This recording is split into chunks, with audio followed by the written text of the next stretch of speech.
Dalam panggung sejarah dan dinamika sosial, kepemimpinan seringkali diuji bukan saat seseorang berdiri di puncak kejayaan, melainkan saat ia dipaksa memilih antara popularitas sesaat atau keselamatan jangka panjang bagi rakyatnya. Hari ini, Maluku Utara tengah berada dalam ujian yang menguras emosi dan nalar. Di tengah situasi tersebut, sorotan tajam terarah kepada Ibu Gubernur Maluku Utara, Ibu Shirley Juanda. Pertanyaan-pertanyaan skeptis mulai bermunculan. Mengapa ia tidak turun? Di mana suaranya? Mengapa ia memilih diam dalam konflik ini? Padahal sebelumnya ia begitu vokal dalam hal urusan lain. Untuk menjawab pertanyaan-pertanyaan tersebut, kita harus melepaskan diri dari cara pandang kita yang dangkal dan mulai menyelami lapisan-lapisan kompleksitas yang ada di lapangan.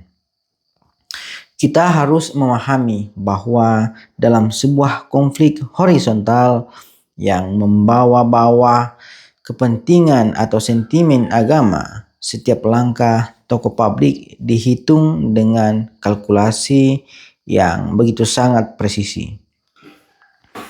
Keputusan Ibu Shirley untuk tidak muncul secara mencolok di tengah pusaran konflik yang telah terjadi bukanlah tanda kelemahan, melainkan sebuah bentuk kebijakan tertinggi yang disebut sebagai strategi silence atau diam yang strategis.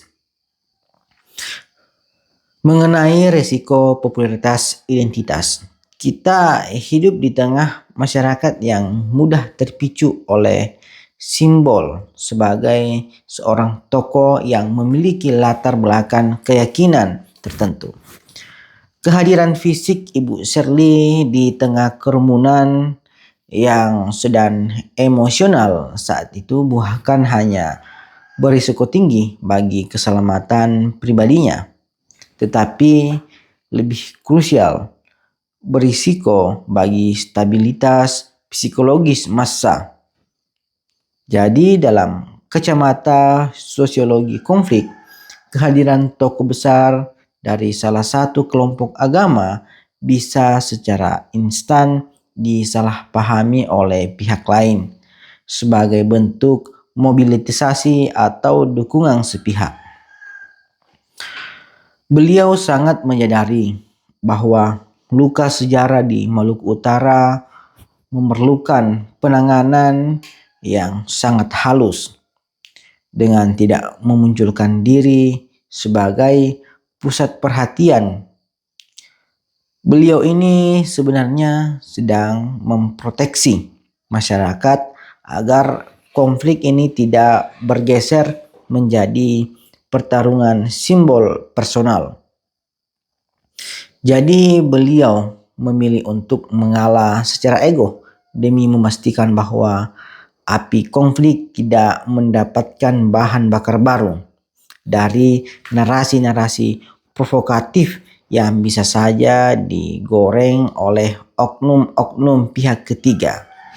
Kritikan yang menyerang beliau karena keaktifannya dalam isu-isu administratif atau kebijakan publik di masa lalu seperti saat beliau memberikan penjelasan mendetail mengenai suatu sistem atau prosedur-prosedur tertentu perlu kita dudukkan pada porsinya.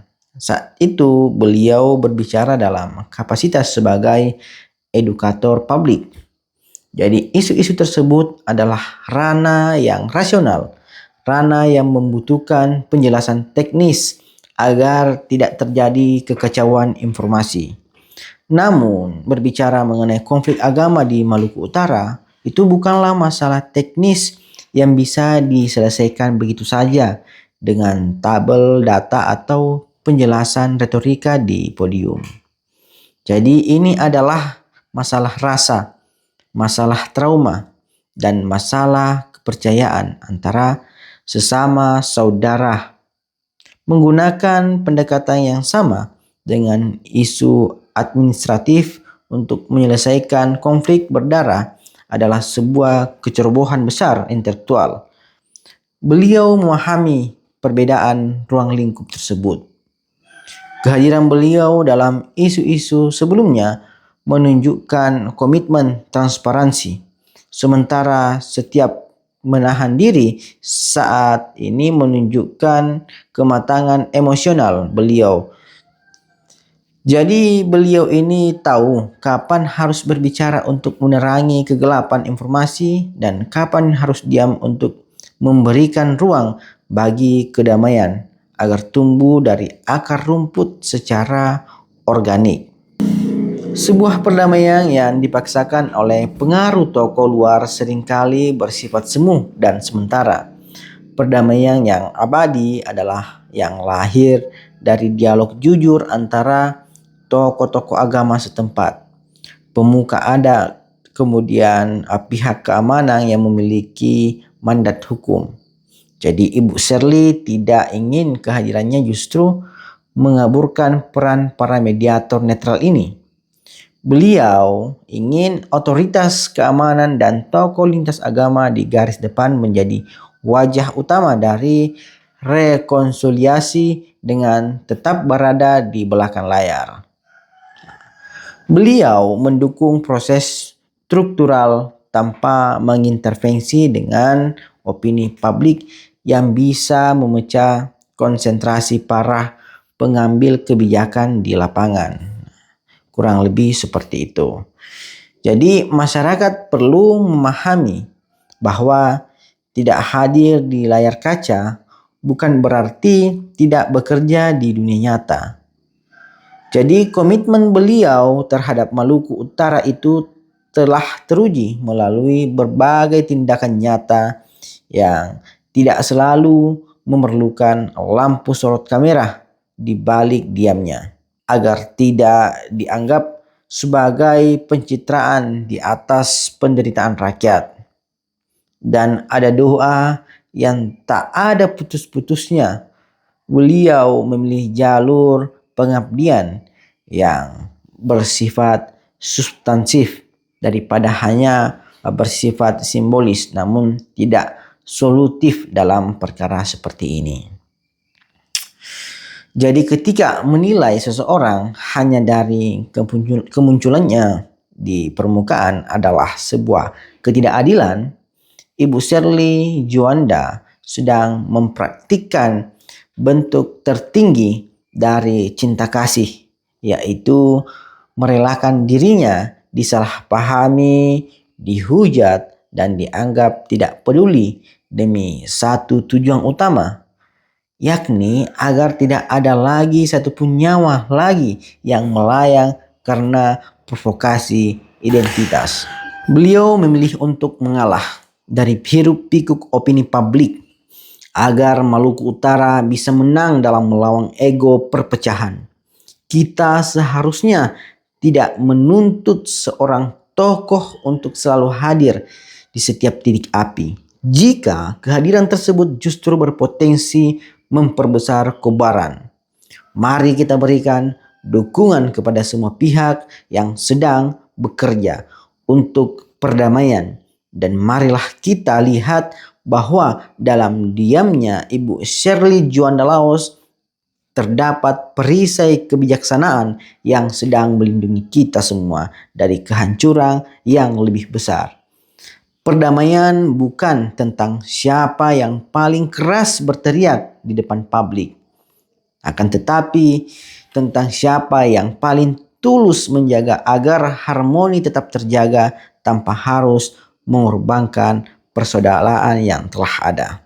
Jadi terkait mengenai hal tersebut, oknum-oknum yang terus memberikan provokasinya, terus menyudutkan Ibu Shirley dalam persoalan konflik ini, saya harap harus lebih dalam lagi mengkaji apa sih sebenarnya yang dilakukan oleh Ibu Shirley Juanda, Gubernur Maluku Utara ini.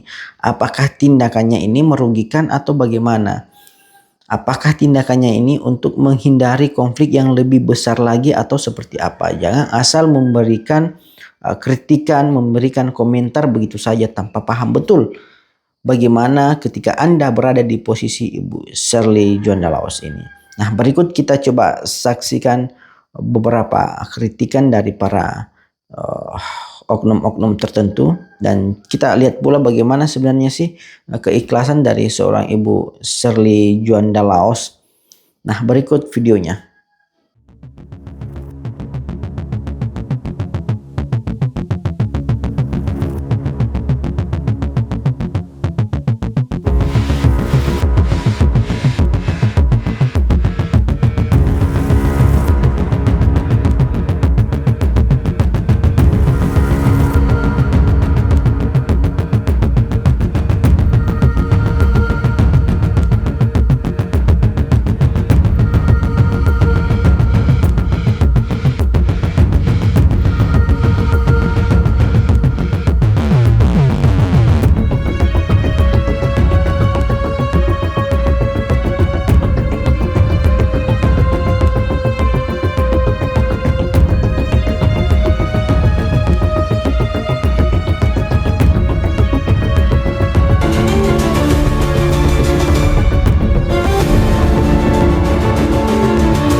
Kalau nanti ada provokasi, ingat orang semua bersaudara. Sudah lihat apa yang terjadi dalam hilang satu desa, 87 rumah hilang dalam hitungan jam yang dibangun bertahun-tahun hanya karena katanya.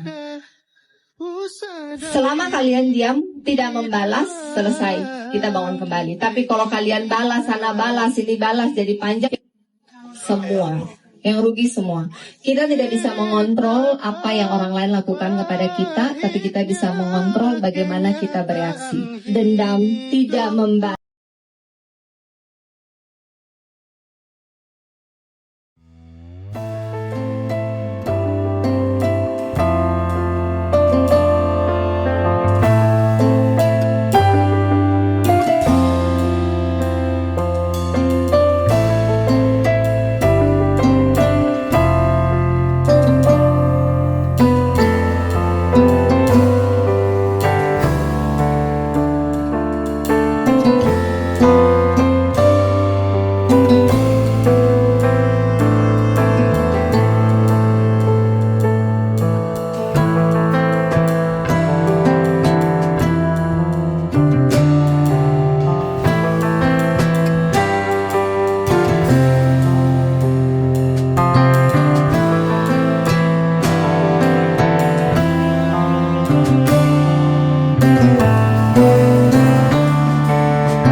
ini bisa berakhir, Bu? Bapak sendiri punya teori apa? Punya pemikiran apa? Ada beberapa hal. Yang pertama, turun segera untuk Polsek Nandang Rame. Ya. Kecamatan sudah 10 tahun lebih tapi itu belum berdiri. Kembali keamanan terlalu jauh. Ya, setuju. Yang kedua, masyarakat Banemoin rata-rata mata pencariannya itu. Iya. Akses jalan ke tempat produksi itu boleh dikatakan sangat sulit. Berapa kilo? Dari sini kira-kira cuma 9 atau 8 kilo. Kita bikin jalan tani. Dengan begitu mungkin masyarakat lebih leluasa untuk bisa. Bikin jalan tani, bikin lampu jalan. Kalau ada signal, saya bahkan bisa pasang CCTV di situ. Yang lain itu saya pasang CCTV. Yang terakhir, ini saya tidak mau bicara banyak lagi, Bu. Yang terakhir, tolong peristiwanya harus terungkap, Bu. Iya, Biar kami tidak saling mencurigai. setuju. Biar yang melakukan adalah orang Banmu tangkap dan hukum seberat-beratnya. Setuju. Tidak usah takut, Bu, bahwa nanti kalau terungkap nanti terjadi kerusuhan, masyarakat semua sadar hukum. Ya. Kalau semua sudah ditangani oleh pihak yang berwajib, masyarakat paham itu. Dan tidak akan mungkin terjadi lagi kerusuhan.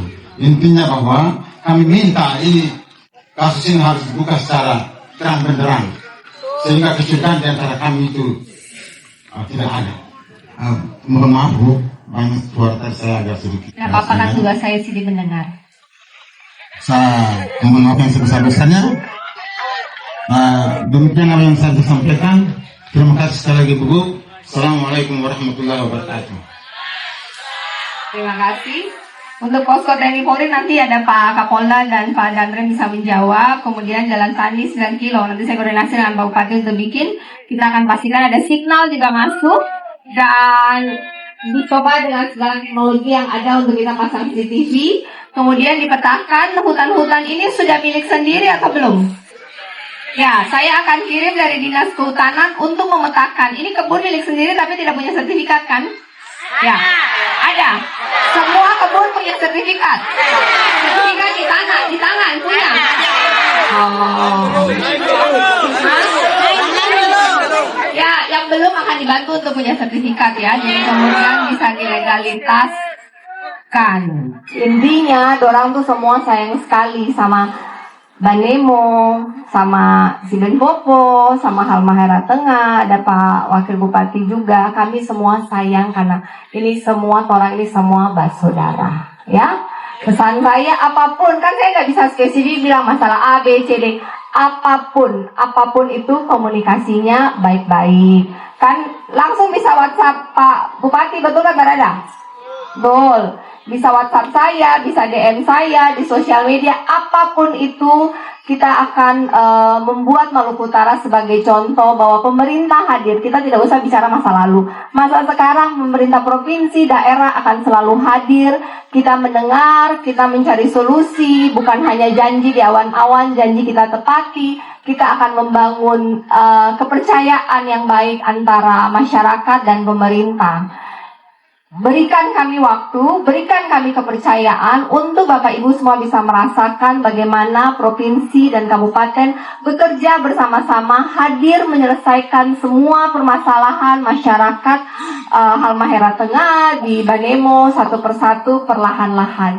Pesan kami hanya satu, baku sayang, komunikasi, dan apapun tidak boleh main hukum sendiri. Boleh? Setuju?